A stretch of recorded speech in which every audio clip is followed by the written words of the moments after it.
Hello ladies and gentlemen, and welcome to another exciting Vobes show. I'm Richard Vobes. I am here in jolly old Worthing, live on Facebook and repeated on YouTube. And welcome to the show. It's the 7th of November 2018, and blimey, firework night is done. We got rid of all the fireworks and here we are live, heading towards Christmas, I suppose. I went to the shops today to buy some food, and already suddenly all the pumpkins have vanished now, and the Christmas stuff, mince pies are already on display, various other Christmas stuff. They don't hang about, do they? Maximise the input, or whatever it is, maximise the commercial, the finances, get everybody thinking about Christmas, and so they will for the next however many weeks we've got. Is it 6 weeks? 6 weeks till Christmas? Something like that. Who knows? Let's have a look and see if there's anybody actually watching today's show, which would be rather good to see. Richard Suggett's here. The lovely Julia is here. Mark Selwood, Paul and Suzanne Watts, hello to you. Terence Dackham. Kushti Phil, hello Kushti Phil. Hope you're well. Elizabeth Housden, hello Liz. Nice to see you today. I've been editing up your and our video that we did. It's going out tomorrow, so more about that a bit later on in the show. Who else? Kevin Hall, hello Kevin. Richard here. Ian Beddoes, good evening Richard and everyone, says the lovely Julia. Steve Blakey, nice to see you. And Gary Baines, Andy Joy, Shirley Ward, Paul Hine, they're all popping in. Wendy Wakelin, Matthew Holdsworth, Anne Osborne, John Berger, they're all saying hello. Fiona Cooper, hello to you, Fiona, and Jonathan Belusic, which is lovely. Good evening, good evening. Oh, hello. What's happened? My laptop has crashed. Am I still broadcasting? Something's gone awry. I can't see. I have absolutely no way of knowing if it's still going. Something's gone peculiar. Oh, that's very odd. I've just got a black screen. My whole screen has got, I can see that I'm broadcasting. So I'm just going to have a quick word with the lovely Julia, who I saw was watching. So let's see. No thanks, I don't want you on premium, whatever that is. Let's just see if, because I can't see comments, I can't see anything. My whole screen's gone black. So just giving her a ring to see if we're actually broadcasting, which would be very silly if we're not, because I could be just talking to myself. Why is that not really dialing? Here we go. Let's find out what's happening here. Hello. Am I still broadcasting? You certainly seem to be, yes. Oh, I have got an absolute black screen here. It's still on. Oh, right, okay. Well, I'll carry on. I can't see any comments. I'm wondering if I can go to another... Hang on a minute. I'm going to try something rather snazzy here. I'm just going to put you on loudspeaker. Say hello to everybody. Hello to everybody. Marvellous. So what I'm going to do is I'm just going to go to the Vobes show on Facebook on a different tab and see if that will play something back to me, and it will just tell me whether I'm on. I might be able to see some of the comments or not. Malcolm Glacier says, oh no, gremlins. Gremlins. As soon as I mentioned Christmas, that's what it is. Oh, here we go. Mark Selwood said, is Julia techie help? So Richard Sager says this is going to be an interesting show, but I don't know if I can see. How can I see the comments? Oh, hello, it just went off. If I do that... Hello? Hello, can you still hear me? I can still hear you. Oh, marvellous. I think I've got a working version now, but my original screen just went completely black, so whatever. Hey-ho, thank you, lovely Julia. No problem, lovely Richard. Take care. I will catch up with you soon. Yep, catch up with you soon. All Carry right. on. Bye. Break a leg. Bye. I will. So I've got to go and break a leg now, apparently. That's no use. Right, okay, so I do have some comments. Why is... How do I... Oh, yeah, sorry about this, ladies and gentlemen. Just a few little gremlins here. So Fiona Cooper says, hi, Julia. Hello, Julia, says Andy Joy. I'm slowly getting them. I think I can probably just work. Richard Vobes is watching with us. That's it. That tricked me. I know, tricked me. I've had to go to a page to watch the show. So in other words, I can actually send myself some emojis. There we go. Look at that. I've never done that before. So that's a bit of a laugh. I'm sending myself emojis. There you go. How extraordinary. Brilliant, says Maya. Glenn Johnson says, just do a rant. Yes, I'll do a rant and we'll get over it. I've got to get worked up, psyched up for a rant. I'm not in a ranty mood at the moment, but you never know. George Timperley has joined. Hello, George. Lovely to see you. Thanks for joining. Now, I'm just looking to see if I need to have this near the top or near the bottom. I'm looking at the comments, how you look at the comments. I'm presuming that you scroll it down rather than scroll upwards. Simon Brown, there we are. He's going to talk to himself. I am talking to myself. Hello, Richard. I could even type, but I'm not going to type because that might do some weird things. But yeah, my other tab has got a black screen. Right, okay. Ladies and gentlemen, we've got quite a few bits and pieces to play in today's show. You'll be thrilled to know. So I'm going to start straight away by saying big thank you. Oh, and by the way, I should say hello to everybody who does watch on YouTube. We do have some regular YouTube watchers, of course. I shall say hello to those. And some people who used to be on Facebook who now only watch the show on YouTube. And that includes not only Elaine Brazier, but also Maggie and Robbie, who watch on YouTube. And for their own reasons, they've taken themselves off of Facebook altogether. And I have had messages from them both to say we still enjoy the show and we do miss the camaraderie of the group. It wasn't the group that made them go away from Facebook, it was the whole Facebook thing. It's not obviously for everybody. There are some niggles with Facebook that we all have, not least trying to search and find things and organise things, but maybe in the future Facebook will sort that out. They keep adding little bits and pieces. Every time I think, oh, what wouldn't it be good to have this? Then suddenly it kind of pops up, but not quite how I want it. But hey-ho, we work with what we have because the bigger audience seems to be there. Anyway, that aside, Elaine Brazier watches on YouTube, and she sent in a video. In fact, actually, coming up later on in the show, Maggie and Robbie have sent in a video, so stay tuned for that. But I had a parcel this morning in the post, and Christmas has come early because, ladies and gentlemen, I have some very nice and interesting, and I don't know what's inside them, presents. Now these presents, there's one for me and there's one for Julia from Elaine Brazier.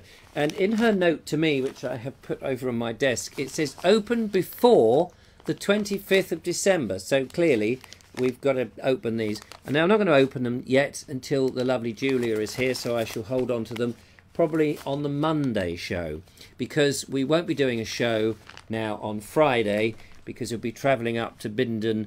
We've got a weekend with the whole of Remembrance service coming up this weekend, and we're going to be at Bindon.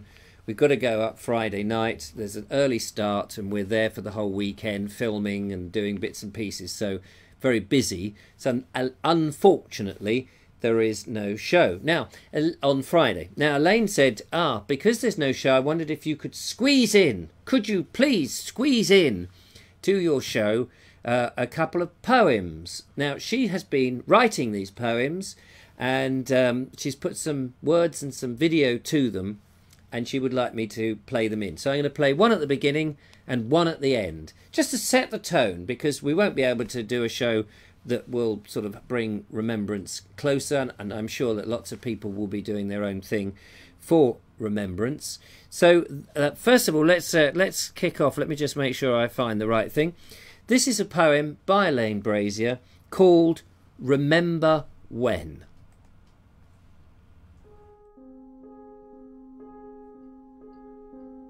Remember when fragrance was carried on gentle breeze of falling blossom from cherry trees, orchards green I dream at night, then wake in Flanders fields. The stench of death does abound, guns raging a constant sound, bodies lie side by side or disappear in a quagmire. The smell of death upon this ground, human cries from all around, we give our life to you, for thee, for freedom, free for you to be. But I may lie in a cold grave, I think of home so far away, that I would watch as poppies sway in fields of golden corn. To walk through meadows in the spring and breathe the fragrant flowers within, to see the sunrise in evening set and feel soft summer rains.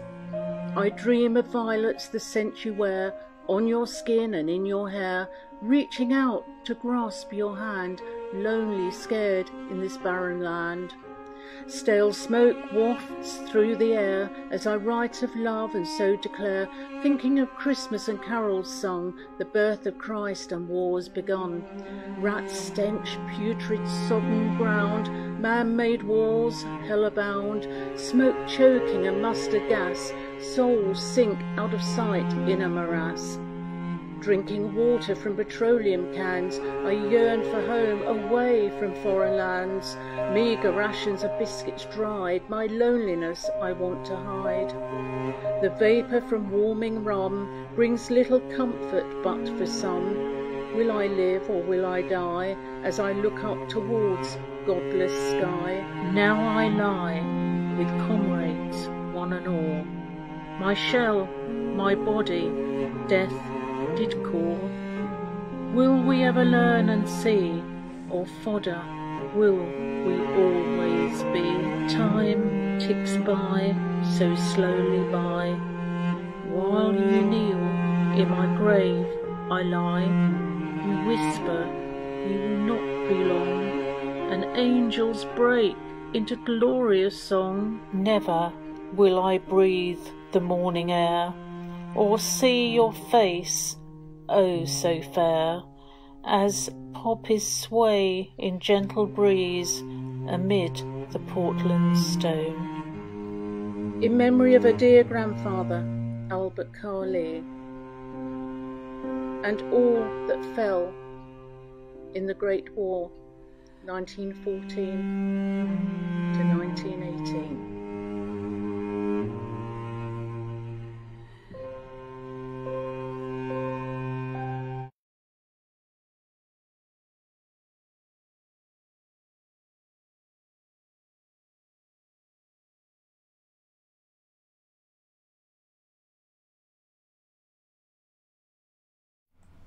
Forgot to put the microphone up. Sorry about that. I panned myself down and forgot to put that. Yeah, I know. You're all going, can't hear you, can't hear you. It's going to be one of those nights tonight, full of gremlins, full of, well, you know, there we are. It's the last show before the weekend, and yet we got a bit of time before the weekend. What I was saying was, so nice to hit, yeah, look, there we go, look, can't hear you. It's so nice to hear your voice, Elaine, and thank you so much for writing the poem and sending it in and recording it and putting it on a video. I can't write poems myself. I don't really understand them. I've tried to understand them. I mean, more simple ones one can get, but sometimes they use lots of metaphor and words that I don't really understand, and I find it very tricky. And I almost just want people, you know, I want to grab hold of people and shake them and say, just say what you bloody well mean. If you excuse my language there, but you know, the whole point of poetry is it's an art form in itself, and I understand that. I had a small lesson in understanding and reading poetry with the lovely Liz Housden earlier today. More about that a bit shortly. But no, thank you so much, Elaine. That was really, really nice. We got another one of your poems. You see, you guys out there are very talented, and it's nice that you've been able to send them in. If anyone, excuse me, wants to send in any poems that they've written or put into underneath the video here on today, or into the Bald Explorer group or whatever, you're very welcome to, particularly if you've written them yourselves and you want to try out and see whether people like them or not. That would be great. Up for that. Basically, we're up for all sorts of things. Anything to keep you guys happy. And, you know, you take lots of lovely pictures. We've got the gallery. We'll be looking at that a little bit shortly. So, today, the lovely Julia and I went whizzing off to Liss, which was very nice. And we met up with Liz Housden. And she's got this very nice house in the middle of this beautiful coppiced wood, sweet chestnut. And as we drove through, we saw these wonderful stalls, these chestnut stalls, where the coppicing had been going on, obviously for hundreds of years. And there were these big, thick stalls, and then these young coppices coming up, and then there were bits of the woodland that had been opened up, and you could see that perhaps 4 years, 5 years ago, there were these old stools and more coppices, and as we got further down, there were some much more substantial ones, and presumably the wood is being used for all sorts of different purposes. It was so lovely to see. And of course, I don't know if anybody else feels the same way. It's as if the autumn has only just got going. It's been held back, as it were, and then all of a sudden we had this, loads of leaves fell off, but not all of them. And now, although we haven't had a lot of sunshine, now the colours are just amazing, absolutely stunning. These beautiful yellows and deep oranges, and then russets and those sort of colours, and the beech trees and the sweet chestnuts that we saw, absolutely breathtaking. And how that they've grown, and they make these tunnels, you know, and you drive down some of these country roads. We were driving down these Hampshire country roads, wiggly, windy roads, and the hazel, the sweet chestnut, some of the oak, which is still pretty green. It just made this, but beech particularly, loads of beech, the little leaves on the beech trees all over the place, absolutely stunning, gobsmacking, you could say. I did say, there we are, it's gobsmacking, ladies and gentlemen. And if you've seen any, lovely to see any of your pictures, bung them on the Bald Explorer group page, your autumn pictures, because as Liz said, she said, I don't think we've got much more of this. I think in a couple of weeks' time it's probably likely to go, and I think that's it. The autumn colours seem to have been compressed at the moment, and I think they'll just poof, and the next minute we'll go out and everything will be very bare, which will be a shame. Let's see if I can access the comments as they're coming in. Not horse chestnut, says Glenn. Sweet chestnut, sweet chestnut. There's lots of sweet chestnut. Well, where we were was sweet chestnut, definitely. Not horse chestnut, no. Colder nights have done it, says Linda Kane. Is that what it is? The colder nights have suddenly turned the leaves that sort of colour. Autumn is a second spring. Every leaf a flower. Yeah, I guess that's very true. It is. It is. I hadn't thought of it like that. That's a really interesting way of putting it. Love the poem from Elaine, says the lovely Julia. Mark Selwood says something. Richard has only been practicing this show for 12 months. That's right. I've only been practicing. I'm yet to be a professional. When I've been doing it for about 4 years, I may be getting quite good. The start of a rant, perhaps, says Maya. Yes, thanks very much. Poems. Now, I don't know how quickly the comments come, but they're coming in very slowly tonight through the way I'm doing it, because normally, let's see if that's still black. Yeah, no, the system I had before. I don't know how to stop the show. Actually, that's going to be an interesting thing. The show may not get saved because I just have this black screen. I can't really turn the computer around. What do I have here? Edit, post, create, poll, close. I daren't do close because I might risk it a little bit later.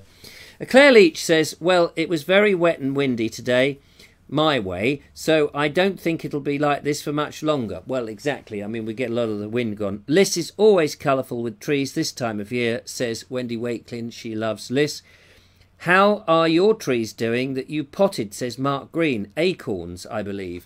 Yes, the acorns are in the studio. Actually, that's a good point. I will go and fish them out and we will have a look at them. I probably need to add some more water because I think they've been in the studio without water, so they may have perished. Let's hope not. Colin Charles Cox has joined, I noticed. It's nice to see him. And Gary Baines says, shut down and start again. I'm not shutting down. I'm not shutting down. I'm keeping going. I'm going to hold the thing to the last, whatever the thing is, you know, whatever that thing is that you're supposed to hold on to until the last. We'll see how we get on. Right, now we've got another YouTube viewer, or viewers, Maggie and Robbie, who used to be on the group. They've gone to YouTube. They like it on there, which is fine. They miss the camaraderie and they miss the chat, but they're still out there making videos, and they've been out making a video and they've sent in their Vobing report. So they're the best ones to tell me where they are and what they're up to. They're doing quite a famous climb. So let's see how they get on. Here we go. This is Maggie and Robbie. Sit back and enjoy their adventure.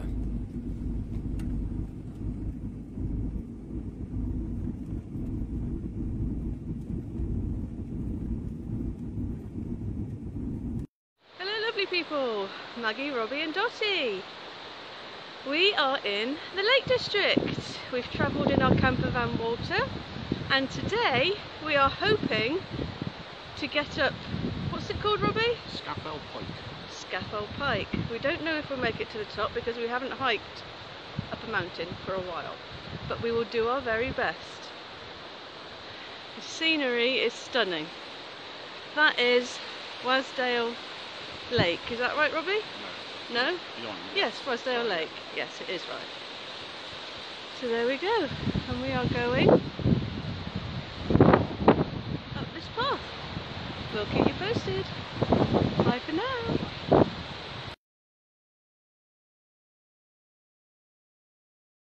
Hello people. There's Maggie in the distance with Dottie taking a break.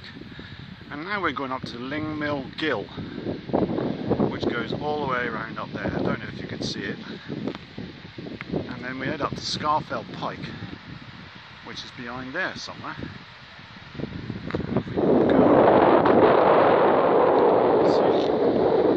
Wasdale Lake.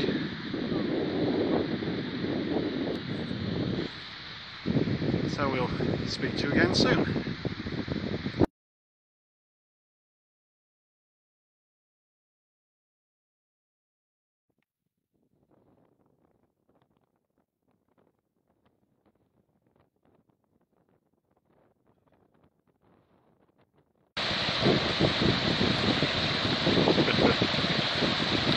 I think Maggie's going to get a little wet. She's nearly there. Oh.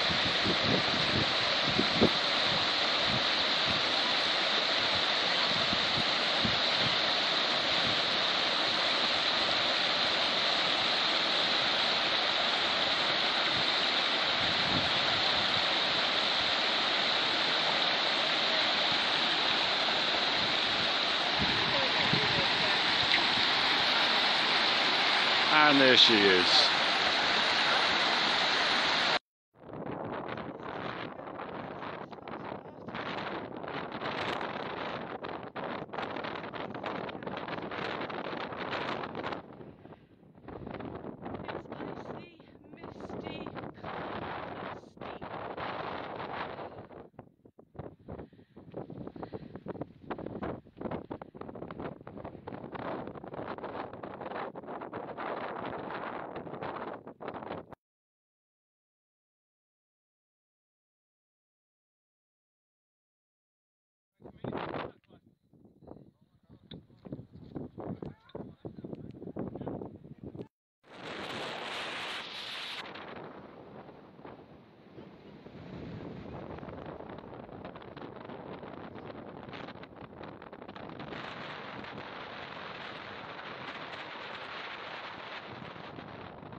Well, we're making our way down. It's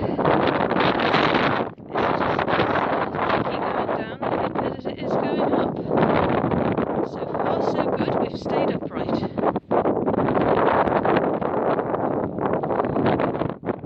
Look at that view. I do believe that's called Tarn.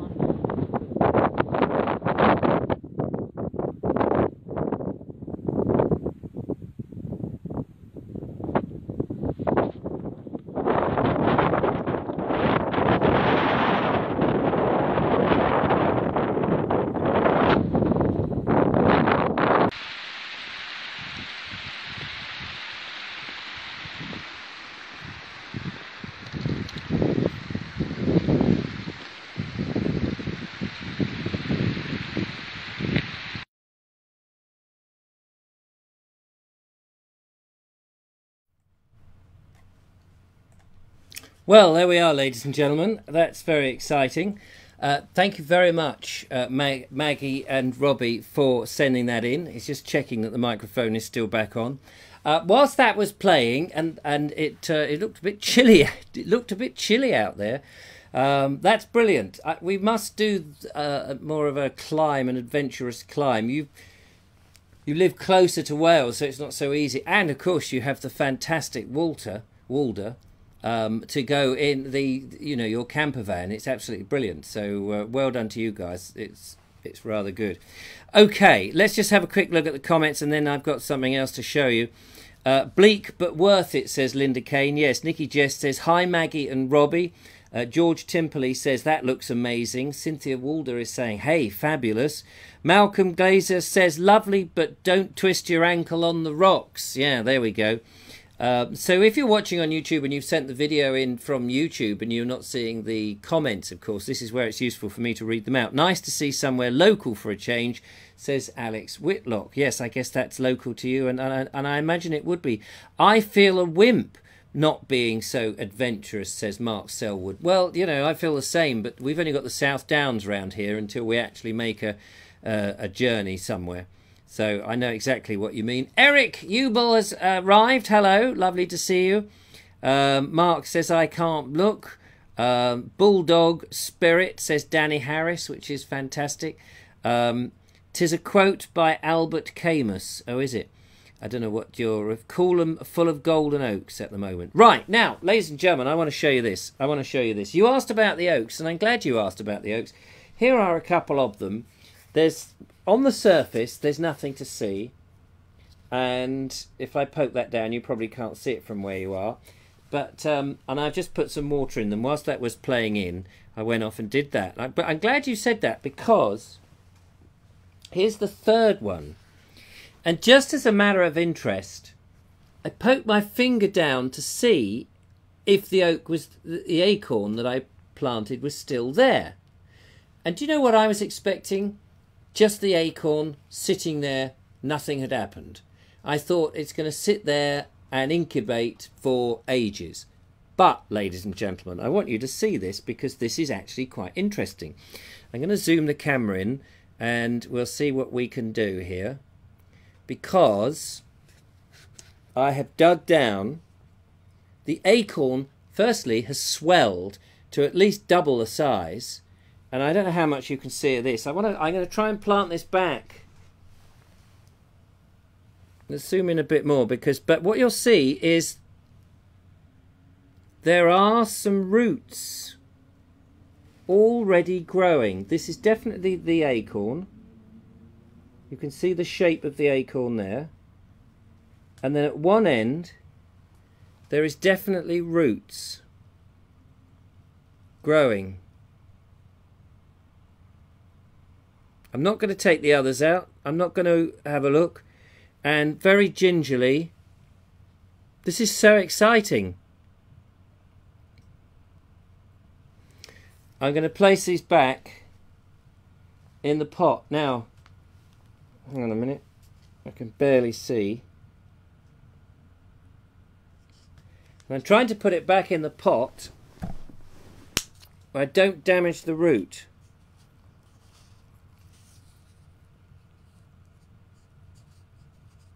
So just bear with me a second. And also get it the right way round, and then... Now I'll know which one this is, because it is the only one that's in the soil on its own. The other two are together. Now I'm going to assume that the same thing is happening. Sorry, you can't really see this. The other two are here. Let me just zoom right out. I've now just wet my wrong way. There we go. So the other two are over here. And this one's over here. And somewhere I just managed to wet my trousers. So whoever mentioned get the acorns out, thank you so much, because I hadn't been paying much attention. They were still quite damp, actually. So I must have put some water in them fairly recently. But that's really exciting. So there we go. How about that? I'm just going to place these on the floor, and I shall put them back in the studio, because as yet they're not looking for the light. clearly. I think they're just putting down roots. I don't know how it works, but they're putting the roots in, and then I suspect then a little shoot will come up once they've got... I guess what's going on is that they're looking for food, first of all, from the ground, and nutrients from the ground, so that then, at the right time, and presumably this will be in the spring, a little shoot will come up and the sapling will grow. So that's really exciting. Now, I hope I haven't upset the acorn. I'm not going to try it with the others. I wish I'd planted more acorns now, but this has been a little of an experiment. I have got some others. I don't know whether it's too late for them because they've been just sitting around now. But it may be that they will revive. Who knows? With some of them just sit in the ground, don't they? Dried up like whatever for ages, and then suddenly when the right time comes, away they go. Let's have a look at some of the comments, see what you're saying. People might have a better idea. Careful you don't damage the root hairs. Make sure the root points down as it's geotropic. Oh right. Oh okay. I think I've put it on its side. You're not supposed to pull the roots out. Yes, I'm not. I know that. I'm not doing that. Doing your bit to save the planet. Well, if I happen to have destroyed one in the process of learning how it works, you know, so be it. The other two, I wish I'd planted more. I'll have to look at our other acorns and see if they can be resurrected, because that would be good. Andrew Graham says, new life, that's amazing. What is its name, Richard? The acorn, that is. I don't know. We'll have to start naming them, won't we? That would be very interesting. You are truly green-fingered, says Mark Selwood. Thank you very much. Drum roll. I'm going backwards with these comments. I climbed Mount Snowdon a couple of months ago. I can send some footage and pics, if you like, Richard. It was an amazing experience. If you can edit it up into a little video with a commentary or something, that would be great, Danny. Would be interested to see it. We'll play it in. Don't send me sort of random footage that is meaningless, because obviously it's meaningless if you get what I mean. But yeah, if you can bung it into something, that will be great. Alex says that you will have to keep them out of the cold until next winter now. Yeah, they're not going in. I won't do anything with them until I've got a sapling now. Plant one up against glass, says. I might put them on my windowsill, actually. That's a good idea. Just put them on the windowsill and see what happens. Oh, hello, I'm being summoned. Oh no, I'm not. It's just a text come through. So there we go. Lots of advice there. Lots of advice. Well, I need the advice. I'm learning. I'm reading all about about the existing ones. But I do have a book. Do you? No, I have another book. I'm just looking to see where it might be. I'll recognise it. Oh, it's just over here, called Planting Trees. So I'm going to see if I can find that in a minute. But we have another video to play in. This is marvellous. And we have the gallery to go to. But we'll play in another video, and then we'll go to the gallery, and I'm going to have a hunt for this book, because it's all about planting trees, and see what they suggest. Also, I'm just going to try and put the acorn back in a little bit better, because I think I may have upset it. Hopefully I haven't killed it. Acorns need to be kept cool to germinate. Oh, right. Oh, okay. So I should just keep them in the office then. LSB, I've said, please, can I send you meaningless footage? You can send it to me, but I may not play it. Meaningless footage. Actually, it would be great to send me some footage of the bees from time to time, and we can just check in with the bees. It would be good to do like a bee cam. We could go and get a bit of B-roll, see what's on B-roll. That would be quite funny. Plant one. Oh, yeah, I read that. So anyway, right. So our other star filmmaker out there at the moment is the wonderful Mark Selwood, and he's been shooting stuff down in Cornwall, as you know, and he's been excelling at the video making process. You probably caught one or two of his videos as he's shared them in the Bald Explorer group. He's going to be sharing some more bits and pieces. I've got a little snippet from one to play in, which I hope you're going to enjoy. And then he's going to post the rest tomorrow. So that would be very nice. So let's have a look. This one is down in St. Ives. It's the Barnoon Cemetery. Very interesting cemetery. He's gone and had a look round. Taken his drone as well. I've got to buy myself a drone now. I'm being outdone by Mark Selwood and his marvellous drone. Anyway, let's have a look. Mark, what are you up to? Let's have a look.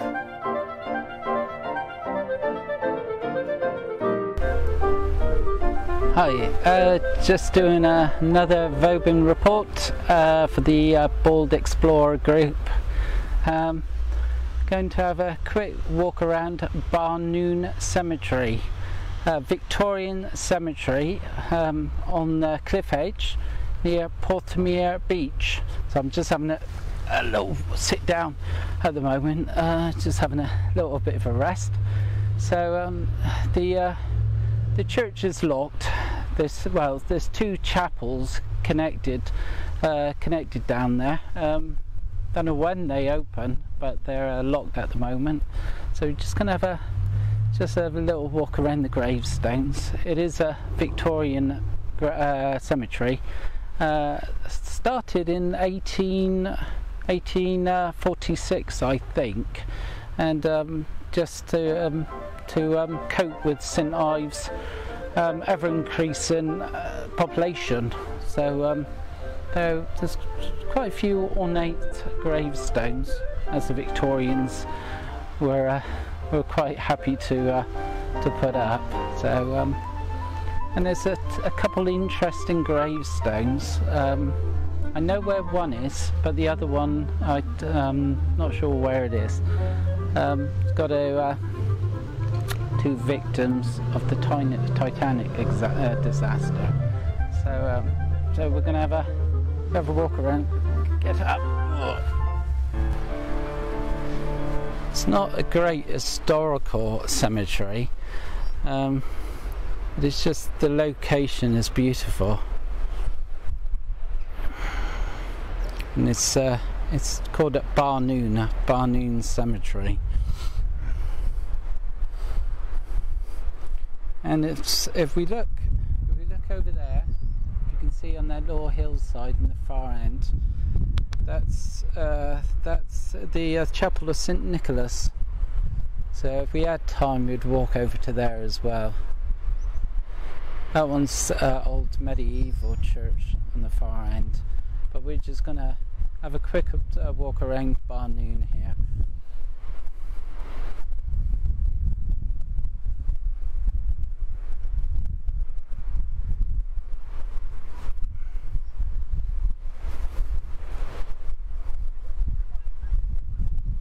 These granite gravestones.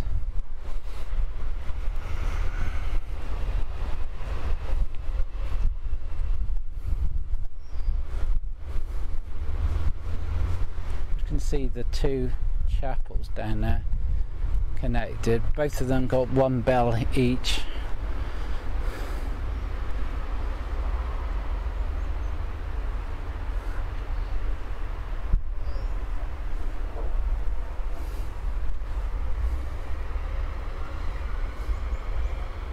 A little bit quieter today. Just about a month ago, 2 months ago, the beach was packed down there.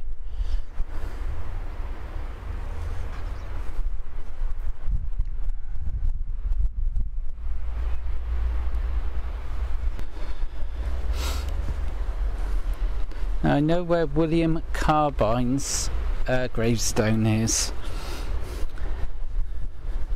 He was buried in his grandparents' grave. And apparently there was 500 mourners at his burial.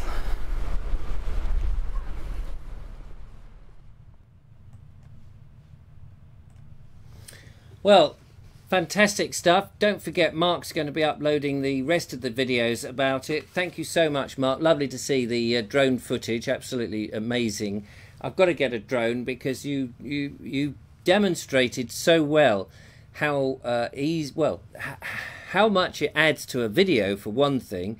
And I would imagine that you know, if you're able to use it, you seem a decent, competent sort of person, but not necessarily an aero expert, then what I'm saying is if you could do it, then surely the likes of me should be able to do it. But I know they're expensive, and I would be very nervous about it banging into something. The lovely Eric from Ella's Beehive, he's got a drone as well, and he crashed it into a wall the other day when we were filming. So I know how difficult it is.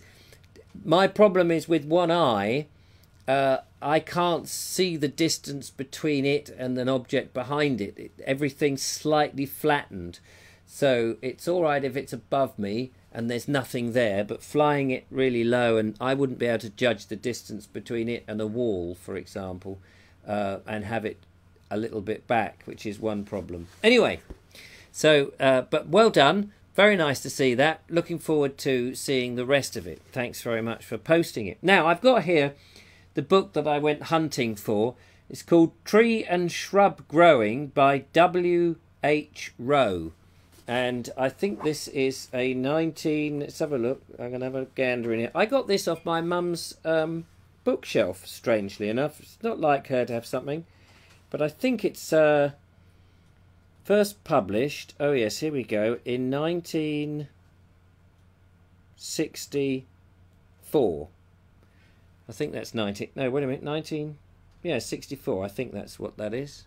Anyway, doesn't matter. Pretty old. And I've just been looking up how trees grow. I was looking for an oak tree, but it doesn't really say something. And I was just trying to work out... I haven't read any of this. But it gives you... It tells you in quite long detail about the cell division of, well, the division of the cell. It says it's very simple and yet a complex matter at the same time.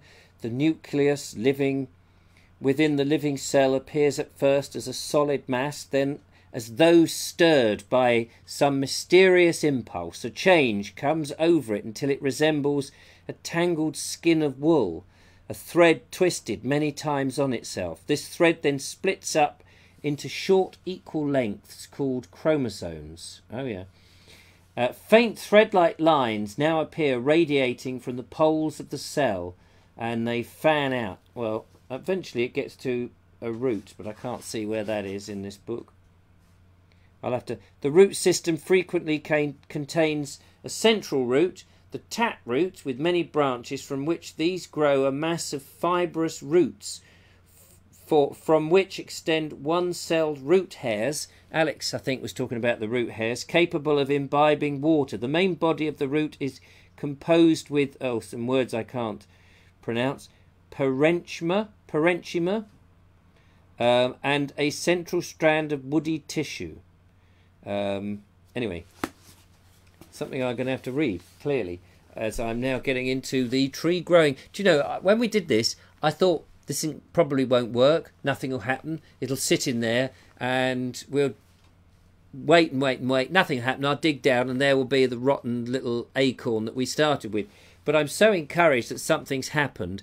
I don't know what to do with that, because I put the acorn back in, I covered it with earth just now, but I'm a bit nervous about disturbing it anymore. I think I'm just going to leave it, and hopefully it will crawl down, or it may just be confused. There's two more, so we'll see what happens with those.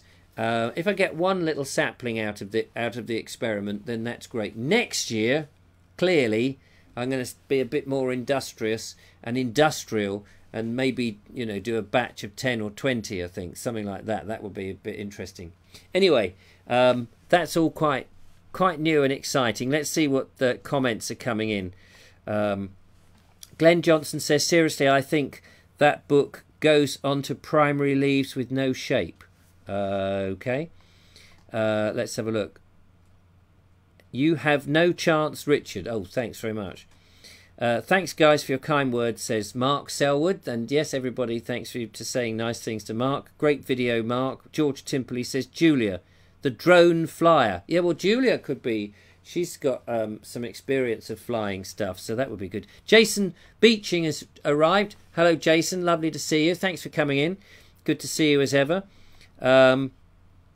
Next year, says Glenn Johnson, a forest. Yeah, we'll be growing our own forest. Well, part of the plan was to plant some of these saplings and then go and secretly plant them once they're viable trees and they're not going to get destroyed by animals like deer and things just nibbling away.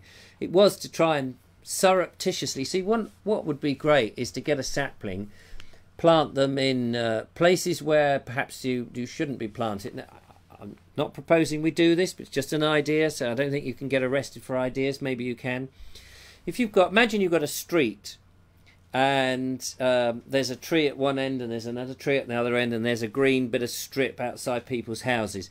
Imagine if you turn up, you put on a yellow fluorescent jacket or whatever, you look like you're from the council, you just bunged in this tree, you put a little thing round it and you planted it and you left it there and you just maintained it with a bit of water from time to time. People probably would just respect it, think, well, the council had put it, the council probably would never know, and there, bang, is another tree in the street. Now, if everybody was to put one tree down, think how many more trees that we would have. The other thing is to find just waste ground where there's no trees and plant half a dozen, and so that hopefully in a few years to come, there will be a few more, and then when they're old enough, mature enough to sprout their own acorns or whatever, we'll have a few more trees. We desperately do need trees. I know if you live in the southeast, you think, well, we've got so many trees. There's trees everywhere. But go round Norfolk. There are plenty of parts of the world where trees are really scarce. The forests were cleared, they've been turned into arable, and they've just not come back. And people don't tend to plant trees. There are a few schemes to plant trees, of course. And the other thing is, we were talking about this when we were driving through the Hampshire lanes today. There were a couple of pheasants running around, and I happened to say, I said, oh, you know, pheasants are a strange animal, aren't they? And Julia rightly told me the history of pheasants, how they'd been brought in, they'd been reared, and then they go up and people shoot them, which, you know, in her opinion is barbaric. And it is very barbaric practice. I couldn't agree more. I totally agree with you, Julia. However, historically, the shooting of pheasants and other animals like that have actually saved our woodlands. People don't really understand that or appreciate that the shooting of these things like pheasants have kept our woodlands, because once we stopped coppicing trees, once the old woodland, the old ways of doing things, once we had plastic and we were making things, mass producing them out of plastic particularly, the wooden things that we used to make those things, the demand for wood died, and with the demand for wood came the whole what do you call it, woodmanship, forestry work, and with all of that it meant that we were no longer coppicing woods the way we used to. Woods were no longer earning enough money, so that they became abandoned, or they were beginning to get grubbed out and ploughed out, the wood taken and then turned into fields. However, some people wanted to keep the woods, and the one viable way was having shoots. And at these shoots, grouse or pheasants or whatever else, you know, people shoot, even foxes and things. It is a way of keeping woodland. Well, Julia said, but, you know, it's absolutely the wrong way to be doing it. You know, it seems your two wrongs don't make a right. And I agree, you know, I don't think that we should be shooting these animals for sport. You know, it's different when you're culling, like we do have to cull deer, and we're culling them to keep the numbers down so that actually they can survive themselves, because if there's too many of them, obviously they're all eating the same food, and then they're starving, and it's not good. So we have to manage these things. But it is an irony, really, that man who shoots the animals has actually protected the woodland doing that. So in one way, you sort of have to bite your lip and grin and bear the fact that actually shooting, game shooting, has actually saved a lot of woodland. Because if 100 years ago they hadn't done that, we wouldn't have half the woods that we have got, because these woods are just not viable for other things, which is a shame. Caged, reared and dumped in unfamiliar habitat, poor pheasants. And I agree with you, I am not condoning that it's a good thing to be shooting these animals, but I am thankful in some ways that we haven't lost the woodland. But they taste so good, says Danny Harris. Yeah. Ellis Beehev says, I want to plant a bald planter tree next to the beehive. Poor tree might get stung. Yes, I dare say it will, actually. When I think of pheasants, I always think of Danny, the champion of the world. Who's Danny, the champion of the world? Danny Harris is talking about The Wicker Man. Mark Selwood says, you'll find out what Hollywood movie featured Barnoon Cemetery at the end of the film tomorrow. Ah, so there we go. Good reason to check that. Glenn Johnson says that in the 80s I was part of a group that seeded certain plants back into the wild, mainly along ditches, out of view of the public. That's exactly what I'm talking about. Now, if there are people that still do that, I would love to interview them. We don't have to reveal where they plant them and that sort of thing, but it would be lovely to feature them. I would join them because I think we've got to, you know, in some ways, we've got to be guerrillas and do the guerrilla planting of trees. And because if the governments and stuff won't do it, then I feel it's down to us as individuals to get out there and do it. Because we need those trees, we need the oxygen that they produce. We've got to put back what we've taken away. So I completely agree there. So at least there's that. Ian Beddoe says, back now. I've had an update on the grandson's parents' evening. Oh, have you? And that's nice. Right, let's go and have a look at the gallery. Just before we go and have a look at the gallery, I just have to put a log on the fire now. Or at least poke the fire. Just trying to get down to the poking business.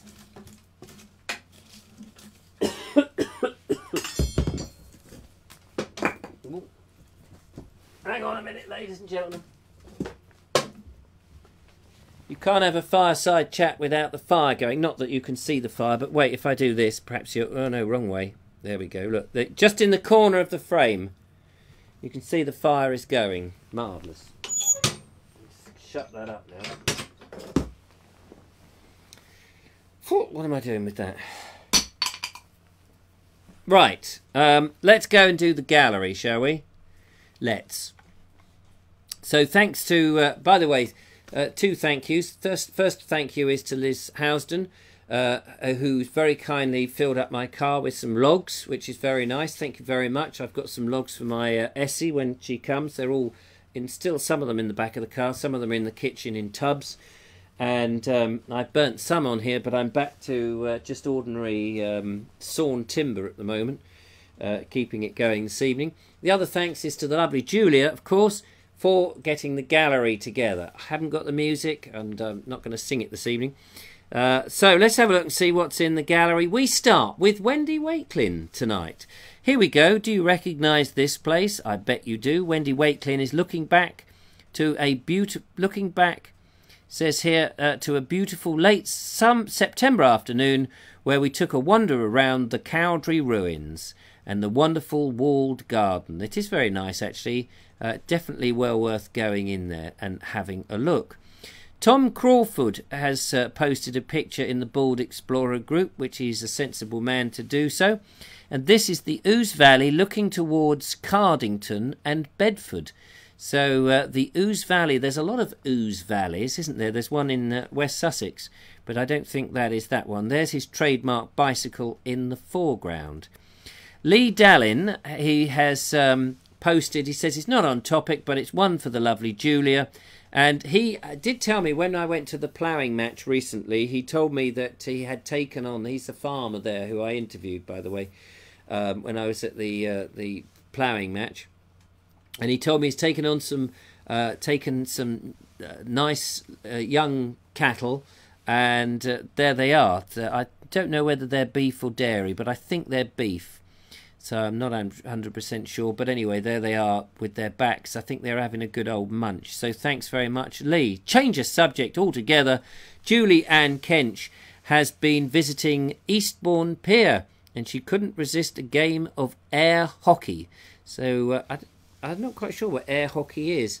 Is that a flat game? I think I may have played it with Julia and Elijah down in Worthing, if that's the same thing I'm thinking of.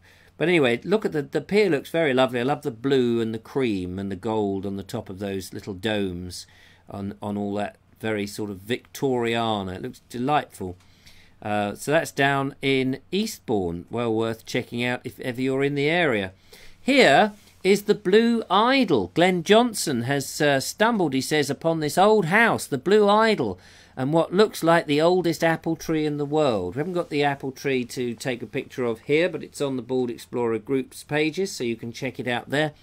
The lovely Cynthia Julian and I went and visited the Blue Idol a few months ago now, and you can catch the video both on Facebook and, of course, on YouTube. Just check out, just search for the Blue Idol and Bald Explorer, and you'll see the inside where William Penn, rather, not Payne, getting mixed up with Thomas Paine there.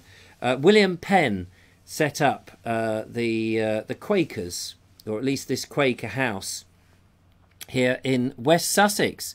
So well done, Glenn, and thank you for posting that. Talking of apple trees, Jay Carter, in response to Glenn's photo, said that we've found the Blue Idol this morning and has taken a picture. Is that the same? Is that the apple tree they're talking about? Maybe it is.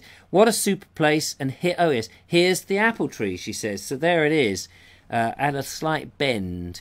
No apples on it at the moment. I think we've missed all of those, but thanks, Jay, for posting that. George Timpley has put up a sunset. He says, here's the sunset on Sunday night.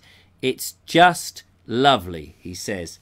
And there's, looking at, I guess right in the far distance is the South Downs. You just get a bit of a little bit of the South Downs there. I imagine they're the South Downs. If the sunset is in the, excuse me, yawning. The sunset's in the west, so that on the left-hand side you can just see the shadow, a little domey shadow there. That must be part of the South Downs, I'm reckoning. So thanks very much, George. We saw Liz Housden today, did we not? And here is a picture that she has posted. Hundreds of year-old yew trees at the Prior's Dean, which is a small village and church. It's a yew tree just outside in Hampshire. She's posted especially for Julia. Can't see the whole thing. It's a very big tree, but this is a little hole that goes all the way through it. And as it happens, the lovely Julia and Liz and I were looking at that tree today. Yes, we've even made a bit of a video of it. That will probably come up on Friday. I'll talk about the videos just shortly, but thank you so much. We'll move on to, this is Cheryl Cragg, and she's been went away for her birthday at the beginning of October. She forgot to share the pictures. She went to Centre Parks in the Winfell Forest near Cumbria, and she spotted this squirrel preparing for winter. Yes, and I no doubt the squirrels, if they'd had the chance, would have been nipping off with the acorns that Julia and I picked up, but we have now planted. So that's very good. Finally, Alex Whitlock. He has gone to Titterstone in Titterstone Clee. And here, I don't know what this strange thing is. It's the Met Office, I think. 533 metres, or if you are old school like me, it's 1,749 feet, in Shropshire on the 3rd of November 2018. This is Golf Ball number 1, a Met Office weather radar station looking to the northeast. Look at that. It's on its tee, and I suppose it's called Titterstone Clee with the golf ball on its tee. What we just need now is a massive great club to give it a whack, and we can all shout out, "For he's a jolly good fellow, he's a jolly good fellow, he's a jolly good fellow, and none of us agree, and none of us agree." What are you talking about? Anyway, so there we go. Look at that. Coming very close now to the end of the show. We've done an hour, but we've just got time, ladies and gentlemen, for one more poem, and that is from Elizabeth Brazier. Thank you, Elizabeth, for sending these in. Very, very lovely. This is Do You Know Where the Poppies Grow? And let's have a little listen to it now before we end the show. Do You Know by Elaine Brazier. Do you know where the poppies grow, where meadow grasses sway amidst the stones row on row, where souls now rest and lay.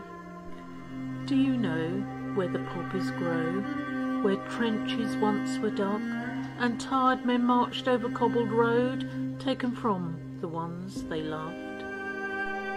You know where the poppies grow, on those battlefields of Flanders, where young men's blood it did flow, sent to death by their commanders. But what of the bodies lost, of the dead and dying, devoured by the hungry seas of mud, deep down in the tide of warm blood lying? Another dawn in the cold light of day, in trenches that were so far away, unable to sleep and restless they lay, as conflict massacre whistle blows, over the top they pray.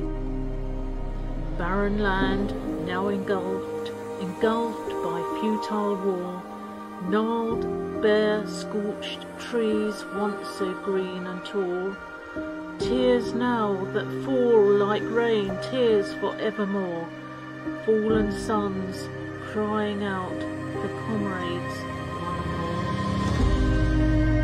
And death parts souls entwined, a lover's sweet embrace, leaving families all behind and greeting death with grace. Poppies sway and bow their heads between the granite stone, poppies flow a scarlet red, and larks fly all alone. Will we drown in tears of sorrow, whilst poppies bow their heads in shame? Because of them there is no tomorrow, where crosses bear their name. And souls that reached their journey's end, we will remember them on those battlefields of Flanders, where those poppies now do grow. In remembrance of Albert Carly and all that fell in the Great War, 1914-18, the horror of war that never left him, only part of him came home.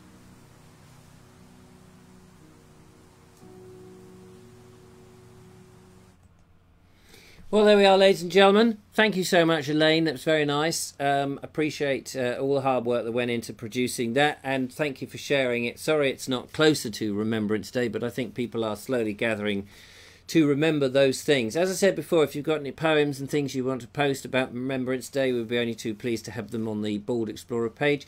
Also on the Bald Explorer page, on the Bald Explorer group page, you can post your pictures if you've been out and about. We've got to go because our hour is up, but just briefly, Dave Ford says about pheasants, he says they're not native to the UK. It's thought that the Romans introduced them to this country.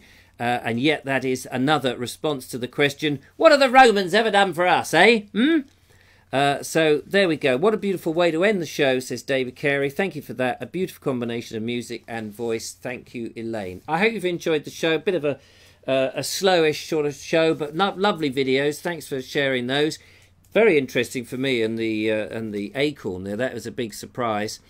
No show now till Monday, so I hope that you have the rest of the week is great. I hope your weekend is interesting, and you tell us all about it by going to the Bald Explorer pages to join the group. If you're not a member of the group, love to hear from you and let us know. You can, of course, if you're watching on YouTube, you can, of course, comment below. I read all the comments. I try to reply to as many as I possibly can on YouTube. I try to read all the comments on Facebook. That gets quite a lot of comments on there. And I try to read them out where all possible. If I have missed your comments or I haven't responded, I do apologise. Finally, ladies and gentlemen, if you're still with me, if any of you are not and would fancy helping support the videos that we make and would like to become a patron, go to baldexplorer.com, baldexplorer.com, and you can make a donation, whatever you think is nice.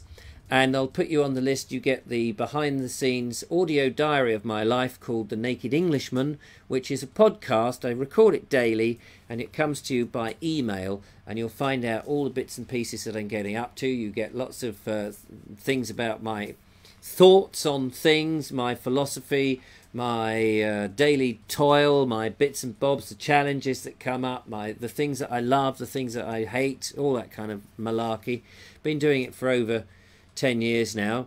But it's a private feed, and if you become a sponsor or a patron of the Bald Explorer, that's one way of doing it. The link actually to become a monthly supporter is not up yet. I'm going to work on that.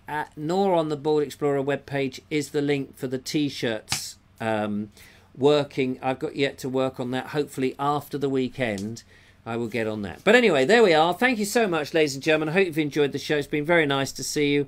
Take care, one and all. And I've got to work out now if I can actually end the show without losing it, so it does go on Facebook, because my previous screen went completely black. But from me, I'll just play the intro as my outro. Take care. Have a lovely weekend. See you on Monday at 8 o'clock Greenwich Mean Time. Till then, goodbye. Goodbye.